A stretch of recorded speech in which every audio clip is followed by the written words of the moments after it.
Those were the words Rob Reiner shared quietly, words that stayed with people long after he said them. And now, they feel heavier than ever. 2 weeks before his death, the legendary director finally spoke about the pain he had carried for years. Not about Hollywood, not about fame, but about his son. A story filled with fear, silence, and regret. When news of Rob Reiner's passing began to spread, so did whispers. Some spoke of a family tragedy long hidden. Others questioned what he had been living with behind closed doors. Nothing was ever said clearly. And maybe that was the point. To the world, Rob Reiner was the man behind When Harry Met Sally, The Princess Bride, and Stand By Me. Films about love, loyalty, and hope. But away from the cameras, he was a father facing something no script could fix. A struggle that followed him quietly, even at the height of his success. What he revealed in those final days was not meant to shock, but it did. Because it showed a side of him few had ever seen. If his films ever meant something to you, leave a heart in the comments as a quiet tribute. Stay with us. What he finally admitted changes how this story ends. Controllers, silence before the truth. When Rob Reiner finally chose to speak, it did not happen under the glare of studio lights or in front of a crowd hungry for answers. There were no cameras demanding theatrics, no microphones amplifying every breath, no urgent questions pushing him to perform. He was simply there, in a quiet room, seated with a calm that seemed almost unnatural for someone who had spent a lifetime commanding film sets and large productions. He leaned slightly forward, shoulders slumped with the weight of years and unspoken worries, hands clasped together tightly, as though holding on to something delicate and irreplaceable. Even the way he positioned himself suggested that this moment was fragile, that it could shatter if approached carelessly. And then came the question, the simple, direct question. One that on its surface demanded a short, clear answer. But for Rob Reiner, the answer could not be short. It could not be clearer. It was not something he could simply speak without first feeling it, weighing it, and acknowledging the depth of it in his own heart. For several long seconds, he said nothing. The silence was not awkward or empty. It was heavy. It pressed against the walls and settled into the corners of the room like a living thing. Those moments stretched longer than most people could endure, and yet, for Rob, they seemed necessary. It was not that he did not understand the question. On the contrary, he understood it all too well. He understood the gravity of what he was being asked, the weight of every potential word, the possibility that speaking might finally release decades of quiet suffering. Silence in that room carried a weight that words could not match. It allowed the space for reflection, for emotion to settle before it could spill. The kind of silence he held there was not emptiness. It was presence. It was recognition of what had come before, of the long road traveled with love, mistakes, hope, and disappointment. When he finally spoke, his voice did not rise to fill the room. It was steady, measured, yet softer than what people might have expected from a man of his reputation and command. There was no plea for sympathy. There was no attempt to assign blame. Every word fell carefully, deliberately, as if he were constructing them with the same precision he had once used on film sets to create perfect scenes. It was a voice that carried experience, patience, and the kind of pain that does not shout but persists quietly, echoing in small, persistent waves that touch everyone who listens carefully. He spoke as a father, and only as a father, stripped of all public identity or professional acclaim. He did not need to remind anyone of the films he had directed, the stories he had told, or the recognition he had received. None of that mattered in that moment.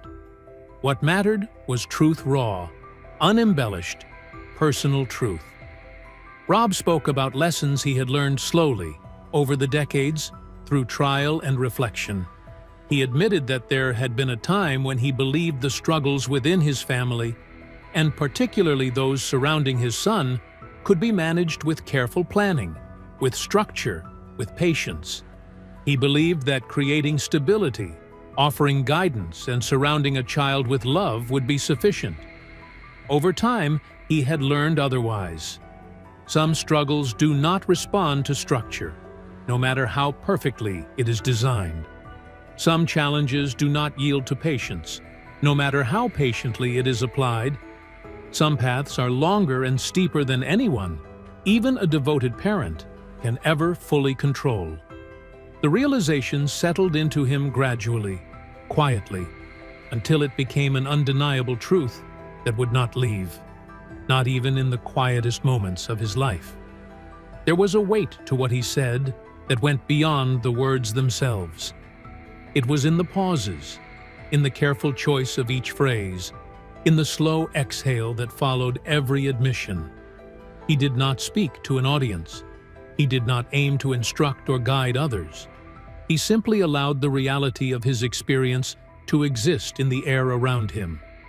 That reality carried with it grief, love, regret, and acceptance, all coexisting in a way that could be felt without being fully articulated. He admitted the limits of control, the painful truth that effort alone is sometimes not enough. And in acknowledging that, he revealed a courage that only comes from facing something deeply human and unchangeable. This moment mattered because it was unplanned. It carried the rawness of spontaneity, the honesty of a confession made when there was no other option left. There was no rehearsal. There was no attempt to shape a narrative for the world to consume. It was final in its quietness, intimate in its honesty, and haunting in the way it lingered in the mind of anyone who could truly feel the weight of it. There was a sense, subtle but undeniable, that Rob Reiner knew this might be one of the last times he could speak so openly, that words might not come again with this clarity or this willingness to reveal the most personal struggles of a life spent partly in public and partly in private. In that room, silence and speech merged into a kind of understanding. Rob allowed the listeners to feel not just what he was saying, but what had been lived for decades.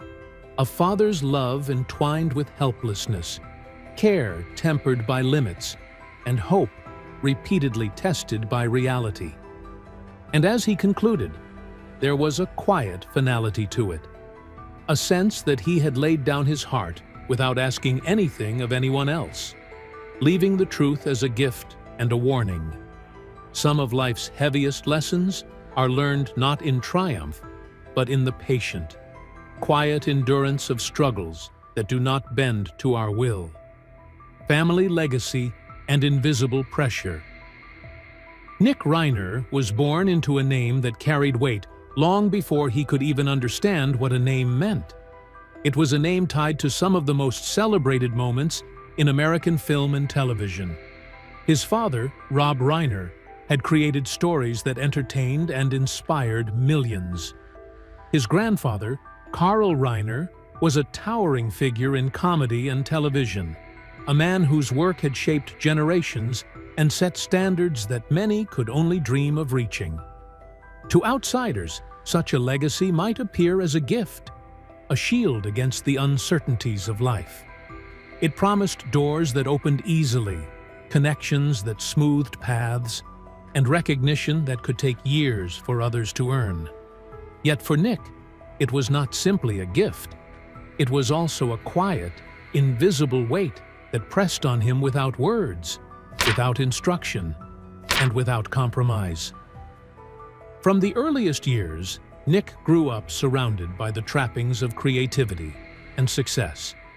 He saw scripts being read, cameras being adjusted, sets being built, and stories being brought to life as a part of everyday routine. Opportunities were available at the flick of a hand. Resources were never scarce. People respected him simply because of the name he carried. But amid all of that, one essential thing remained out of reach: the freedom to exist as a person, unmeasured, unjudged, and unremarkable. The world around him never allowed him to be ordinary. Every glance from a guest, every whispered conversation, and every compliment about his father or grandfather carried the silent expectation that he would be exceptional. And in those moments, Nick learned early on that to be himself was to constantly navigate a maze of comparisons, standards, and silent rules. Love, even when present and strong, does not erase the weight of expectation. Rob Reiner loved his son with a depth that was both steady and unwavering. He provided attention, care, and guidance whenever possible, striving to create a home that was nurturing and supportive. Yet love cannot shield someone from the invisible burdens placed upon them by history, reputation, and family achievement. Pressure does not always appear in dramatic confrontations or loud arguments. Sometimes it arrives quietly, as a growing sense of inadequacy, a subtle reminder that one is being measured at every turn. It shows itself as silence when answers feel insufficient, as withdrawal when the world feels too heavy, as hesitation when a step forward seems uncertain. For Nick, these pressures were never fully articulated, yet they shaped each decision he made, each relationship he entered, and each dream he dared to pursue. Rob later reflected that he had once believed a safe, stable environment would be enough to protect Nick. He thought that by providing structure, comfort, and care, he could insulate his son from the dangers of expectation. But over time, he realized that emotional weight does not always bend to reason. Even in a home filled with love, support, and opportunity, pressures can grow quietly, unseen, shaping choices and molding behaviors in ways that no one can fully control. The world outside can notice the achievements, the appearances, the accolades, but it cannot see the silent struggle happening within. The legacy Nick carried was not a burden he asked for, nor was it one that could be easily removed. It was woven into the very fabric of his life, linking him to a lineage of brilliance and influence while simultaneously reminding him, for a child, this duality can be confusing and painful. To be admired for a name yet questioned for oneself, to be loved without being free of expectation, to see success in relatives while feeling uncertain of personal achievement. These experiences silently accumulate, shaping a young person's sense of identity in ways that are hard to reverse. By the time Nick reached adolescence, he was not only growing up in the shadow of two remarkable figures, but also grappling with an internalized pressure that never left him. Rob's love remained constant, but was unable to erase the invisible demands of history and reputation. Nick's world was both rich and confining, a place of abundance that quietly tested resilience, patience, and self-worth. It was in this delicate balance between privilege and invisible expectation that the seeds of struggle were planted, growing quietly until they demanded acknowledgement. The slow rise of addiction. Nick's descent into addiction did not arrive suddenly with chaos or confrontation. It began quietly, almost imperceptibly, like a subtle shift in the rhythm of daily life. At first, it was small changes that could easily be overlooked by a parent busy with the demands of work and life. He started coming home later than expected, slipping past the hours when family meals had been shared. Answers at the dinner table became shorter, less engaged, and often one-word responses that barely registered with those around him. Eye contact grew rare, fleeting, as if each glance carried the burden of words left unspoken. These changes were not dramatic, not loud, not the kind that demanded immediate intervention. They were small, almost invisible cracks in the fabric of a life that outwardly seemed full of comfort and opportunity. And yet, in their quiet accumulation, they marked the beginning of a troubling journey. By the age of 15, alcohol quietly entered Nick's world. At first, it appeared harmless, a teenager experimenting, fitting in, testing boundaries. There were no immediate alarms, no sharp disruptions that would signal danger. But the substances did not stop there. One after another, more potent escapes followed. These were not reckless acts of thrill-seeking, not the loud rebellions of youth. They were methods of retreat, ways to quiet the noise that never ceased in his mind. For the first time, Nick experienced silence where there had always been expectation. The constant weight of the Reiner name, the pressure of legacy, the invisible standards imposed by family and the outside world, all of it faded, at least temporarily. In those moments, he was not Rob Reiner's son, not Carl Reiner's grandson. He was simply a young man allowed, for fleeting hours, to exist without judgment. Rob approached his son's struggle with a quiet, deliberate calm. There were no raised voices, no ultimatums, no threats designed to shock or frighten. He spoke from concern, from a place of love, from the deep knowledge that coercion rarely changes hearts. He met Nick with patience and careful words, hoping that honesty and care might make a difference. Nick listened, nodded, and made promises of effort commitments that carried the fragile weight of hope. For a short while, it seemed that this approach might work. There was a subtle improvement, a brief sense that progress was possible. That delicate calm created hope, a glimmer that things might yet align. The relationship could withstand the growing storm of personal struggle. But addiction does not honor hope for long. Rehab centers became a recurring chapter in Nick's life. Each attempt carried with it the promise of transformation, the chance for a fresh start. Yet one by one, those opportunities ended in disappointment, the fragile sense of hope breaking quietly each time. 17 separate attempts marked the landscape of his struggle, each leaving a trace of exhaustion, sorrow, and persistent love from a father who refused to give up. There were periods when Nick drifted away entirely, living homeless, untethered, disconnected from the life his family had built around him. Silence replaced conversation. Distance replaced engagement. And through it all, Rob Reiner remained a constant presence. No cameras, no audience, no applause. Just a father showing up, time and again, standing quietly in the face of a challenge that would have defeated many. Because addiction does not bend to patience or love. It waits, it tests, it endures, and the slow rise of its grip on Nick was a lesson in helplessness that Rob would carry with him for the rest of his life. Turning pain into art. Being Charlie. Out of desperation, Rob Reiner turned to the one language he had always trusted, the one that had carried his voice across decades of storytelling film.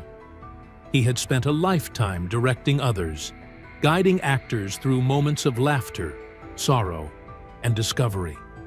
Yet here was a struggle he could not frame, a pain he could not edit or direct in real life. So he returned to what he knew best. He translated the anguish he could not voice into a story, a canvas on which he could explore feelings that were otherwise too heavy to speak aloud. Being Charlie was born not as an attempt to solve or fix, but as an attempt to understand. It was a mirror, reflecting the difficult truths Rob had witnessed in his own home. The film told the story of a young man caught between the warmth of family love and the shadows of self-destruction.